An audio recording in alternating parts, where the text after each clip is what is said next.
So it's 2006. My friend Harold Ford calls me. He's running for US Senate in Tennessee. And he says, Melody, I desperately need some national press. Do you have any ideas?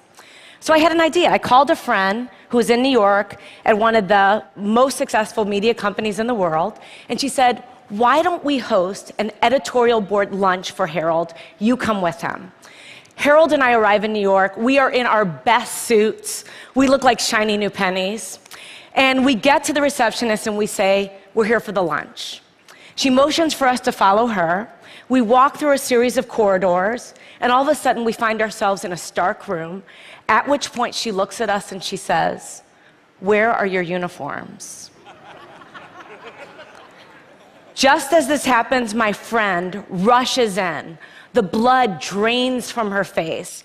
There are literally no words, right? And I look at her and I say, now, don't you think we need more than one black person in the US Senate?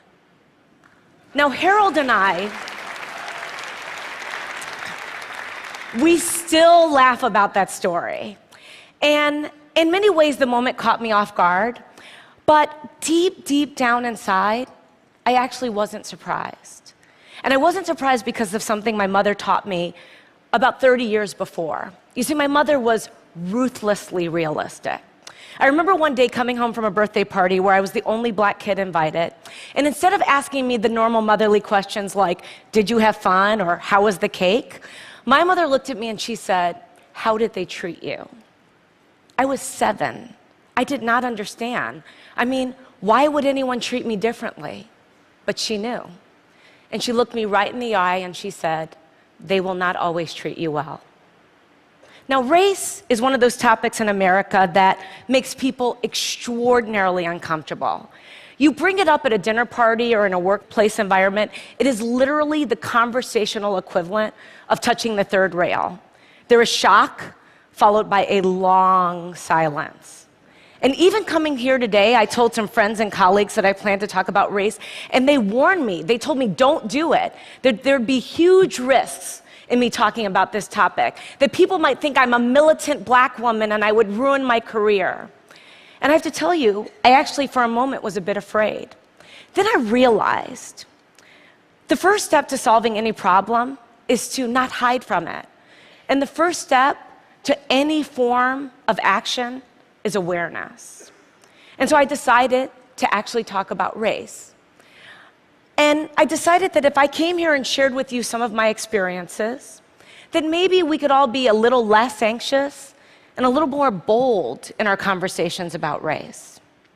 Now, I know there are people out there who will say that the election of Barack Obama meant that it was the end of racial discrimination for all eternity, right? But I work in the investment business, and we have a saying, the numbers do not lie. And here, there are significant, quantifiable racial disparities that cannot be ignored in household wealth, household income, job opportunities, healthcare. One example from corporate America. Even though white men make up just 30% of the US population, they hold 70% of all corporate board seats. Of this Fortune 250, there are only 7 CEOs that are minorities. And of the thousands of publicly traded companies today, thousands, only 2 are chaired by black women. And you're looking at one of them, the same one who not too long ago was nearly mistaken for kitchen help. So that is a fact.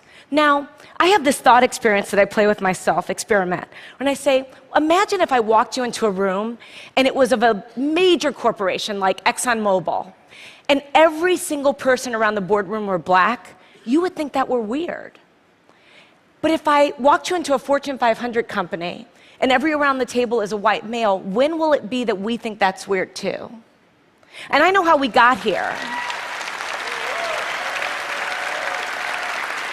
I know how we got here. You know, there was institutionalized and one time legalized discrimination in our country. There's no question about it. But I still, as I sort of grapple with this issue, my mother's question hangs in the air for me. How did they treat you? No, I do not raise this issue to complain or in any way elicit any kind of sympathy, I have succeeded in my life beyond my wildest expectations. And I've been treated well by people of all races more often than I have not. I tell the uniform story because it happened. I cite those statistics around corporate board diversity because they are real. And I stand here today talking about this issue of racial discrimination because I believe it threatens to rob another generation of all the opportunities that all of us want for all of our children, no matter what their color or where they come from. And I think it also threatens to hold back businesses. You see, researchers have coined this term color blindness to describe a learned behavior where we pretend that we don't notice race. If you happen to be surrounded by a bunch of people who look like you, that's purely accidental. Now, color blindness, in my view, doesn't mean that there's no racial discrimination and there's fairness. It doesn't mean that at all. It doesn't ensure it. In my view, color blindness is very dangerous because it means we're ignoring the problem. There was a corporate study that said that instead of avoiding race, the really smart corporations actually deal with it head on. They actually recognize that embracing diversity means recognizing all races, including the majority one. But I'll be the first one to tell you, this subject matter can be hard, awkward, uncomfortable, but that's kind of the point. In the spirit of debunking racial stereotypes, the one that black people don't like to swim, I'm going to tell you how much I love to swim.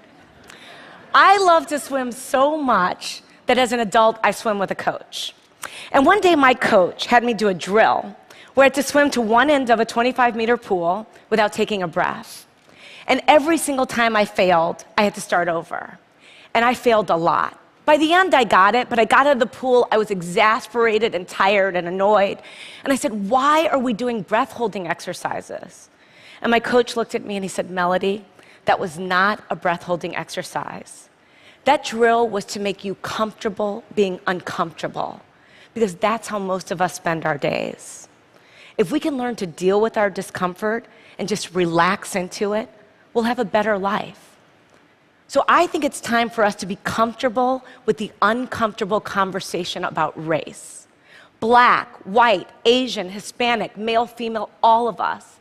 If we truly believe in equal rights and equal opportunity in America, I think we have to have real conversations about this issue. We cannot afford to be colorblind. We have to be color brave. We have to be willing, as teachers and parents and entrepreneurs and scientists, we have to be willing to have proactive conversations about race with honesty and understanding and courage. Not because it's the right thing to do, but because it's the smart thing to do. Because our businesses and our products and our science, our research, all of that will be better with greater diversity. Now, my favorite example of color bravery is a guy named John Skipper. He runs ESPN. He's a North Carolina native, quintessential Southern gentleman, white. He joined ESPN, which already had a culture of inclusion and diversity, but he took it up a notch. He demanded that every open position have a diverse slate of candidates. Now, he says the senior people in the beginning bristled, and they would come to him and say, do you want me to hire the minority, or do you want me to hire the best person for the job?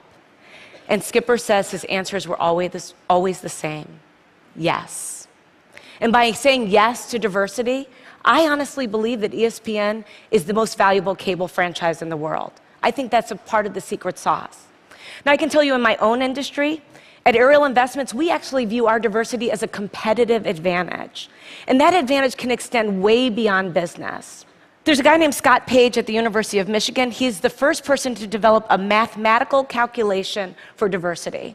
He says if you're trying to solve a really hard problem, really hard, that you should have a diverse group of people, including those with diverse intellects. The example that he gives is the smallpox epidemic.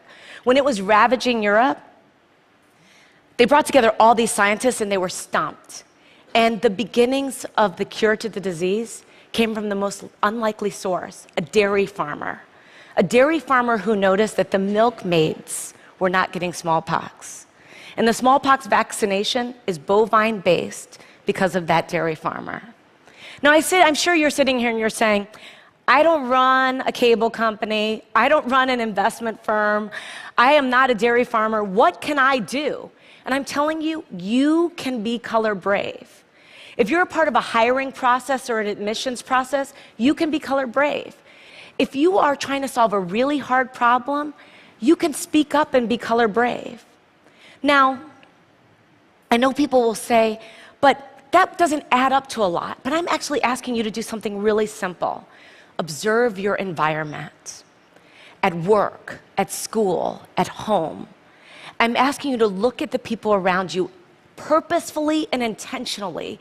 Invite people into your life who don't look like you, don't think like you, don't act like you, don't come from where you come from. And you might find that they will challenge your assumptions and make you grow as a person. You might get powerful new insights from these individuals. Or, like my husband, who happens to be white, you might learn that black people, men, women, children, we use body lotion every single day. Now, I also think that this is very important so that the next generation really understands that this progress will help them because they're expecting us to be great role models. Now, I told you my mother, she was ruthlessly realistic. She was an unbelievable role model.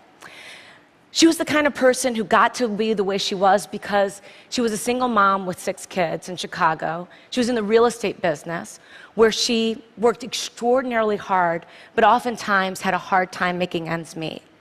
And that meant sometimes we got our phone disconnected or our lights turned off or we got evicted.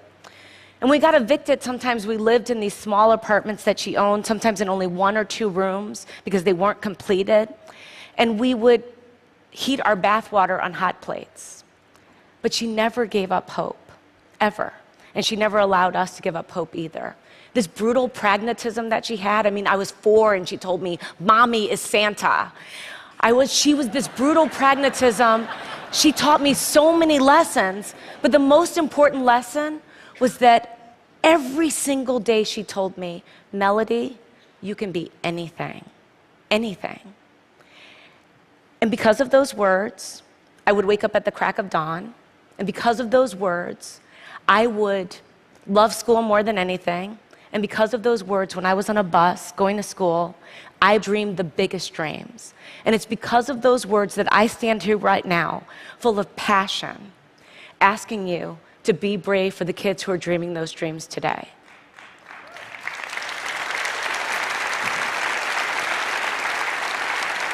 You see, I want them to look at a CEO on television and say, "I can be like her," or "He looks like me." And I want them to know that anything is possible, that they can achieve the highest level that they ever imagine, that they will be welcome in any corporate boardroom, or they can lead any company. You see this idea of being the land of the free and the home of the brave? It's woven into the fabric of America. America, when we have a challenge, we take it head on. We don't shrink away from it.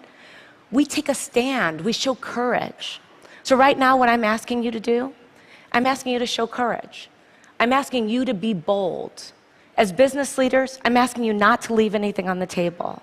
As citizens, I'm asking you not to leave any child behind. I'm asking you not to be colorblind, but to be color brave so that every child knows that their future matters and their dreams are possible. Thank you.